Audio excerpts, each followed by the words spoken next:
Hello दोस्तों, कहिए कैसे हैं आप। Welcome to our YouTube channel Mahila तूफान।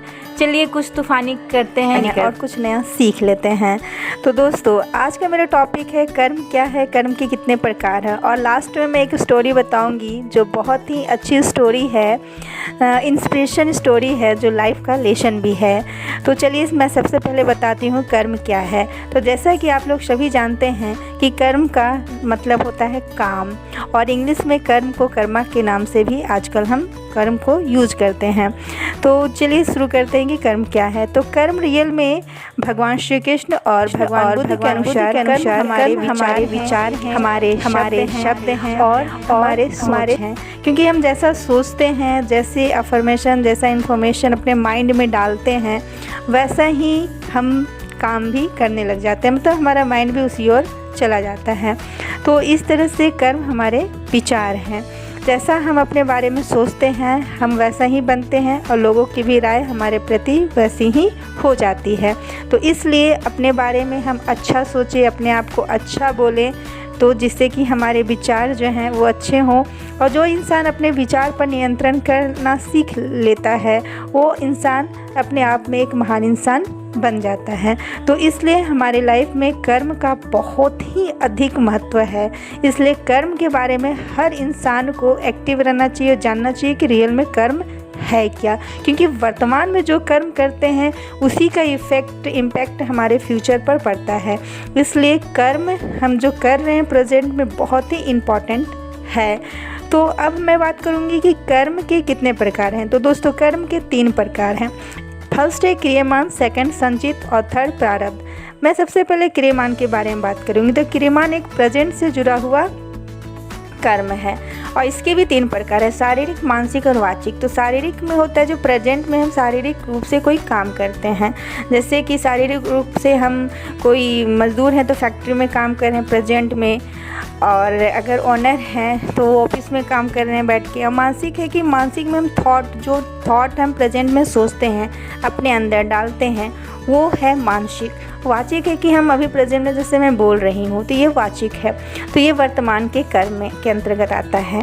अब संचित, सेकंड पॉइंट है संचित। तो संचित कर्म क्या है। तो संचित कर्म है कि जैसे कि हम अपने प्रेजेंट में जो कर्म करते हैं उस कर्म से कुछ अर्जित करते हैं, तो उसे हम बैंक में जमा करते हैं, तो हमारी संचित पूंजी है, और जिसे हम यूज भी करते रहते हैं। तो ये तो पूंजी की बात हो गई, कर्म के द्वारा जो हम प्राप्त करते हैं। लेकिन एक है जो हमारे कर्म, अच्छे कर्म, बुरे कर्म, वो भी कहीं ना कहीं संचित होते हैं। इसीलिए हमें अच्छे कर्म करने चाहिए। अब मैं बात करूंगी थर्ड पॉइंट्स की, प्रारंभ। प्रारंभ है कि जो हम संचित किए हैं उसको हम पर डे कैसे यूज करते हैं। जैसे कि एग्जांपल देती हूँ मैं कि कुछ किसान हैं, वो खेती करते हैं, और खेती करने के बाद अपने अनाज को वो संचित कर लेते हैं गोदामों में, और फिर पर डे उसको यूटिलाइज करते हैं। तो इस तरह से वो कर्म को अपना भोगते हैं। तो इस तरह से मैंने आप लोगों को बताया कि कर्म क्या है, कर्म के कितने प्रकार है। तो ये लाइफ आपकी है, your life is your Karma. तो आप जैसा कर्म करेंगे आपकी लाइफ वैसे ही होगी। तो इस तरह से आप अच्छा कर्म करें और अच्छी लाइफ आप अपनी बनाएं। दोस्तों, अब मैं आपको बहुत ही इंटरेस्टिंग कहानी सुनाऊंगी। तो चलिए शुरू करते हैं। 2 जोड़े पक्षी की कहानी है। वो अपने घोंसले से निकलकर कहीं सैर को जाते हैं, घूमने जाते हैं, और जब वापस आते हैं तो क्या देखते हैं कि उनके घोंसले में अंडे नहीं हैं। तो वो बहुत परेशान हो जाते हैं। फिर उन्हें पता चलता है कि उनके अंडे समुद्र ने ले लिए हैं, किसी तरह उन्हें पता चलता है। तो फिर वो समुद्र से बहुत ही नम्र से रिक्वेस्ट करते हैं कि समुद्र देवता, आप हमारे अंडे को लौटा दें। लेकिन समुद्र देवता, जो समुद्र उन्हें थोड़ा सा सोचते हैं कि ये हम मेरा क्या बिगाड़ देंगे, मैं तो समुद्र हूँ, और उनके अंडे वो वापस नहीं लौटाते हैं। तब वो सोचते हैं क्या करें। तब वो सोचते हैं किसी तरह हमें अपने अंडे वापस लेने ही हैं। वो निश्चय कर लेते हैं, उनके मन में ऐसा विचार आता है। फिर वो क्या करते हैं कि हमारी जो चोंच है उससे हम उसमें बालू भरेंगे, उसके बाद समुद्र में डालेंगे, इस तरह समुद्र को हम सुखा देंगे। तो वो ऐसा काम करना स्टार्ट कर देते हैं। फिर बहुत सारे पक्षी उन्हें देखते हैं तो देखकर हंसते हैं उन पर, बोलते हैं ये तुम क्या कर रहे हो, तुम्हारे इतने छोटे चोंच हैं, तुम उतने बड़े समुद्र को कैसे सुखाओगे, ये तो असंभव है, इम्पॉसिबल है। जो हुआ सो हुआ, उसे भूल जाओ और फिर अपने नॉर्मल जीवन में वापस चले जाओ। लेकिन वो बोलते नहीं, हम भूल नहीं सकते, हमें हमारे अंडे चाहिए। उनका ये विचार जो है वो दृढ़ होता गया, तो वो अपना काम को कंटिन्यू करते हैं। फिर बहुत दिन करते रहते। फिर कुछ दिन बाद वहाँ से कुछ पक्षियों का झुंड आता दिखाई देता है। तो वो लोग देखते हैं ये काम करते हुए, तो उनसे पूछते हैं कि आप ऐसा क्यों कर रहे हो। तो वो बताते हैं, तो उन्हें बहुत सहानुभूति होती है, बोलती है ठीक है, हम भी आप लोगों का काम में मदद करेंगे। फिर वो भी चोंच से बालू समुद्र में डालते हैं। इस तरह से बहुत सारे पक्षी उनके सपोर्ट में आ जाते हैं और वो लोग काम करने लगते हैं। तो धीरे धीरे ये बात जो है पक्षीराज गरुड़ तक पहुंचती है। उन्हें पता चलता है तो वो भी बहुत दुखी होते हैं कि समुद्र जो देवता है माने जाते, उन्हें ऐसा नहीं करना चाहिए था। फिर वो उन पक्षियों की दशा पे उन्हें दया भी आ जाती है कि वो लोग इस तरह से अपनी चोंच से बालू को समुद्र में डालकर भरने की कोशिश कर रहे हैं। फिर वो वहाँ पहुँच जाते हैं और समुद्र से कहते हैं कि तुम इनके अंडे वापस दो, नहीं तो फिर मैं तुम्हारे अपने शक्ति से, पावर से पानी को सुखा दूंगा।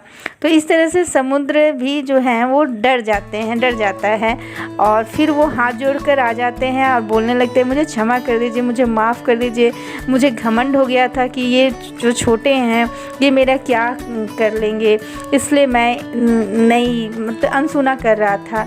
उसके बाद फिर वो अंडे वापस कर देते हैं। इस तरह से वो जो दो पक्षी का जोड़ा था उन्हें अपने अंडे वापस मिल जाते हैं। तो दोस्तों, इसी तरह आप भी अपने इरादे को मजबूत बनाइए और अपने अंदर पॉजिटिव जो सोच है, सकारात्मक सोच है वो रखिए और कठिन से कठिन परिस्थिति में भी ऐसा सोच अपने अंदर डेवलप कीजिए, सकारात्मक सोच कि आप उस परिस्थिति से बाहर निकल आएँ।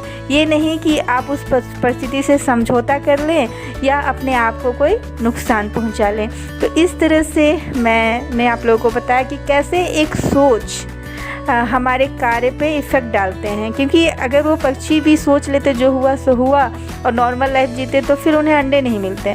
तो इस तरह हम भी लाइफ में जब कुछ बड़ा सोचते हैं जो हमारी क्षमता से भी ज़्यादा हो, तो जब हम सोचते हैं तभी हम एक्शन लेते हैं और जब हम एक्शन लेते हैं तभी हमें बहुत बड़ा जो सोचते हैं वो हमें मिल जाता है और जो इम्पॉसिबल काम होता है वो हम पॉसिबल कर लेते हैं। तो इस तरह से मैं आप लोगों को एक बहुत अच्छा मैसेज दे रही हूँ कि बड़ा सोचें, अच्छा सोचें और लाइफ में बड़ा करें। तो आज की वीडियो में बस इतना ही। बी पॉजिटिव रहें, खुश रहें और सेफ रहें। जय हिंद।